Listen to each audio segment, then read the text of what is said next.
جمعیت Ulema Islam PS 107 استاد الحدیث جونا مسجد حضرت مولانا عبداللہ بلوچ صاحب دامت برکاتہم کی خدمت میں ملتمس ہوں کہ آپ مائک پر تشریف لائیں اور ہم سب کو آج کے اس اجتماع میں اپنے قیمتی نصائح اور ملفوظات سے مستفید فرمائیں۔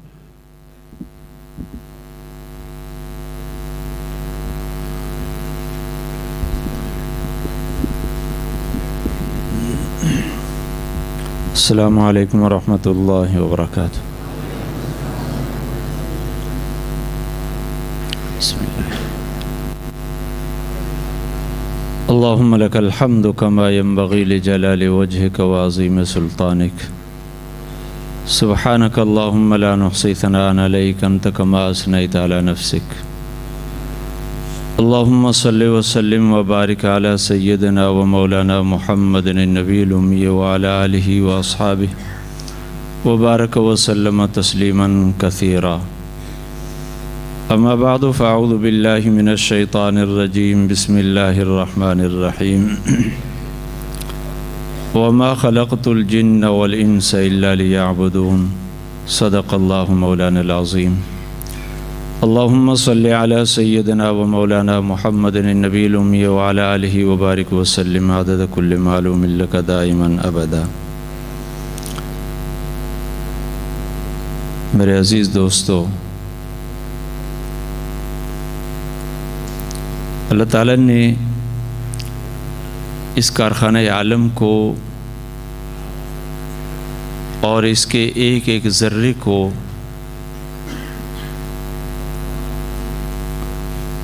اپنی حکمت کے ساتھ، اپنی قدرت کے ساتھ ایک مقصد کے لیے بنایا۔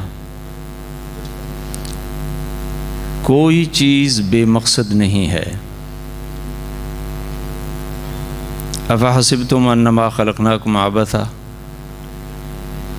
کیا تم سمجھتے ہو کہ ہم نے تمہیں ایسے بیکار بنا دیا؟ اور اس تمام کارخانہ عالم کو اللہ تبارک و تعالی نے انسان کی خدمت پر لگا دیا، انسان کو ایک زندگی کا مقصد دیا، اور انسانی عظمت وہ اسی مقصد کے ساتھ ہی وابستہ ہے۔ دنیا کا اصول ہے، دنیا کا ضابطہ ہے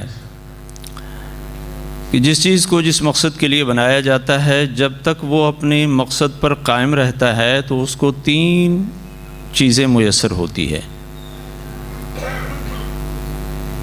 ایک تو اس چیز کی قدر و قیمت باقی رہتی ہے، نمبر 2 اس چیز کی عظمت اور اس کی رفعت اپنی جگہ پہ برقرار رہتی ہے، نمبر 3 اس کی حفاظت رہتی ہے۔ آپ ایک چھوٹا سا مثال لے لیں، ہمارے سامنے یہ بلب لگا ہوا ہے۔ یہ بلب اس لیے ہے کہ جب اس کو بجلی کا کرنٹ لگے، کرنٹ ملے مناسب طریقے کا، تو پھر یہ روشنی دے۔ اب جب تک یہ بلب اپنے اس مقصد پر قائم رہے گا، روشنی دیتا رہے گا، تو اس کی قیمت بھی اپنی جگہ پر برقرار ہوگی، قیمتی بھی رہے گا کہ اس کی قیمت 100 روپیہ، 150 روپیہ، 200 روپیہ جو اس کی قیمت ہے، وہ قیمت بھی اس کی برقرار رہے گی۔ اور نمبر 2 کہ اس کی عظمت بھی برقرار رہے گی کہ جو جگہ اس کے لیے مقرر ہے یہ اپنی اسی مقام پر برقرار رہے گا۔ نمبر 3 اس کی حفاظت بھی رہے گی کہ صفائی والا جب صفائی کر رہا ہوگا تو اس بات کا خیال رکھے گا کہ کہیں میری صفائی کی ڈنڈی بلب کو نہ لگ جائے کہ وہ ٹوٹ جائے گا۔ لیکن یہ اسی جگہ پر ہوتے ہوئے بجلی کے کرنٹ ملنے کے باوجود روشنی نہ دے، روشنی دینا اگر اس نے ختم کر دیا، اب یہ روشنی دینے کے قابل نہ رہا، تو اس کی پہلی بات تو یہ ہے کہ اس کی قدر و قیمت ختم ہو جائے گی۔ جو 150 روپے کا بلب تھا، اب اس کو 20 روپے میں بھی خریدنے کے لیے کوئی تیار نہیں ہوگا، 10 روپے میں بھی کوئی خرید نہیں کرے گا، بلکہ اب اس کی قیمت گر گئی۔ دوسرے نمبر پہ اس کی قدر و جو منزلت تھی وہ بھی ختم ہو جائے گی کہ اب اس کی جگہ پر کوئی دوسرا آئے گا، اس کو اس جگہ سے اتار لیا جائے گا۔ نمبر 3، جب تک یہ یہاں پر ہے روشنی دے رہا تھا تو حفاظت تھی، لیکن اب اگر صفائی کرتے ہوئے اگر یہ ٹوٹ جائے گا تو کوئی دکھ نہیں ہوگا، جلا ہوا تھا۔ تو اسی طرح اللہ تبارک و تعالیٰ نے انسان کو ایک مقصد کے ساتھ پیدا فرمایا۔ جب تک انسان اس مقصد پر برقرار ہوتا ہے، اس مقصد پر قائم رہتا ہے، تو اللہ کے ہاں اس کی عزت بھی ہے اور اس کی قدر و قیمت بھی ہے اور اس کی حفاظت بھی ہے۔ وہ مقصد کیا ہے؟ اللہ کی عبدیت۔ عبدیت کا معنی کہ میں نے اپنی مرضی، اپنے پسند، اپنی چاہت، اپنی ملکیت سب کو اللہ کے حکم کے تابع بنا دیا، یہ عبدیت ہے۔ طلباء کرام جانتے ہیں کہ عبد وہ ہوتا ہے جس کی نہ اپنی مرضی ہوتی ہے، نہ اس کی کوئی ملکیت ہوتی ہے، اور نہ ہی اس کا کوئی حق ہوتا ہے۔ وہ کمائے گا وہ بھی اس کے مولا کا، اور مولا کی مرضی ہے اس کو یہاں پر بٹھائے وہاں پر بٹھائے، جس کام پہ لگائے وہ اس کام پہ لگ جائے گا۔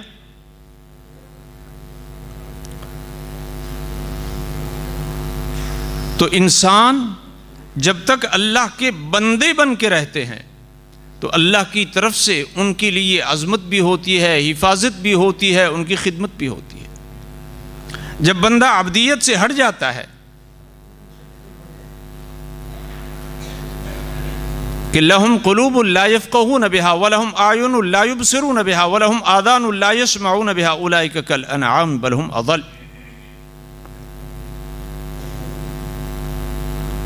کہ اللہ نے اس کو دل دیا لیکن اس دل میں سب کچھ ہے، اللہ اور اللہ کے رسول کی محبت اور اس کے دین کی عظمت نہیں۔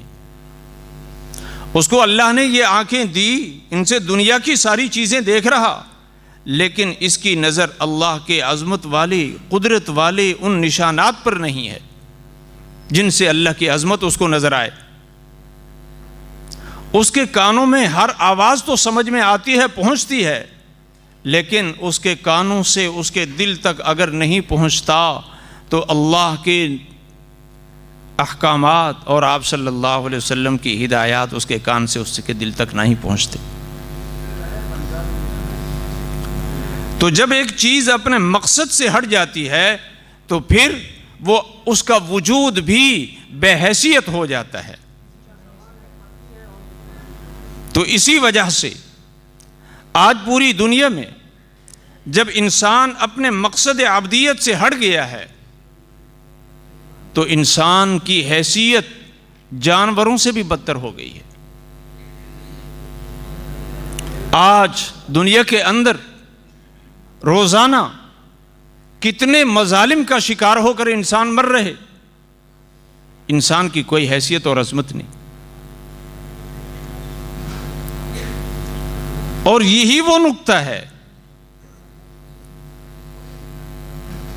کہ یہ وطن عزیز جس مقصد کے لیے وجود میں لایا گیا تھا، جب یہ ملک اپنے اس مقصد سے ہٹ رہا ہے تو پھر اس کی سلامتی خطرے میں پڑ جاتی ہے۔ مشہور ہے، ہم نے سنا ہے، پاکستان کا مطلب کیا؟ لا الہ الا اللہ۔ کیا مطلب اس کا؟ لا الہ الا اللہ کا معنی یہی ہے کہ ہمارا حاکم اللہ کے علاوہ اور کوئی نہیں، ہماری زندگی کے تمام شعبوں کے تمام معاملات اللہ کے حکم کے بغیر نہیں چلیں گے۔ یہ مقصد بنا کر لے کر مسلمانوں نے قربانیاں دی اور یہ ملک معرض وجود میں آیا، لیکن جب جن کے با اختیار لوگ، جن کے ہاتھوں میں اس کی نظام مملکت کا کنٹرول آیا، انہوں نے جب اللہ پاک کے ساتھ کیے ہوئے اس عہد کو توڑا تو ملک اپنی بقا کھو بیٹھا۔ قرآن کریم میں اللہ تبارک و تعالی نے یہود کی زندگی کے جو احوال بتلائے ہیں ان میں فرمایا فَبِمَا نَقْضِهِمْ مِيثَاقَهُمْ لَعَنَّاهُمْ وَجَعَلْنَا قُلُوبَهُمْ قَاسِيَةً يُحَرِّفُونَ الْكَلِمَ عَن مَّوَاضِعِهِ کہ جب انہوں نے خدا کے ساتھ کیے ہوئے اس عہد کو توڑا تو اللہ کی خاص رحمتوں سے وہ پوری کی پوری قوم محروم ہو گئی اور ان کے دل پتھر بن گئے کہ اللہ رب العزت کی ہدایات کی ان کے دلوں کے اندر کوئی عظمت نہیں رہی، اور نتیجہ یہ ہوا کہ اللہ کے احکامات کو ماننے کے بجائے ان کے اندر توڑ مروڑ کرنا شروع کر دیا۔ اس کا نتیجہ کیا ہوا؟ فَأَغْرَيْنَا بَيْنَهُمُ الْعَدَاوَةَ وَالْبَغْضَاءَ إِلَى يَوْمِ الْقِيَامَةِ پوری قوم کے اندر ان کی دشمنیاں اور عداوتیں شروع ہو گئی۔ تو اس قوم نے اس ملک اور اس وطن کو حاصل کرتے وقت اللہ کے ساتھ یہ عہد کیا تھا، پاکستان کا مطلب کیا؟ لا الہ الا اللہ۔ اور جب اس عہد سے ہٹ گئے اور اس عہد کو توڑا تو اللہ رب العزت نے اس قوم کو طرح طرح کے مصائب اور مشکلات کے اندر پھنسا دیا۔ آج ہماری منزل کا رخ تبدیل ہو چکا ہے۔ آج ہم اپنی منزل کا رخ اصلی جو متعین کیا تھا، آج ہم اپنے اس منزل سے ہٹ رہے، اسی رخ سے ہٹ رہے۔ یہ تو اللہ پاک ہمارے ان اکابر کے زندگیوں میں جو حیاتیں برکتیں عطا فرمائے اور جنہوں نے اپنی زندگیاں لگا لگا کے اللہ کو پیارے ہو گئے، ان کے قبروں پر خدا کروڑہ رحمت نازل فرمائے کہ انہوں نے ایک جہد مسلسل اور ایک جد جہد کا سلسلہ جاری رکھا کہ اللہ رب العزت نے ان کی ان محنتوں کی برکت سے آج ہمیں یہ مسجد، آج ہمیں یہ علماء اور آج ہمیں یہ جمعیت علماء اسلام کے ان اکابرین کا سایہ ہمیں نصیب ہے۔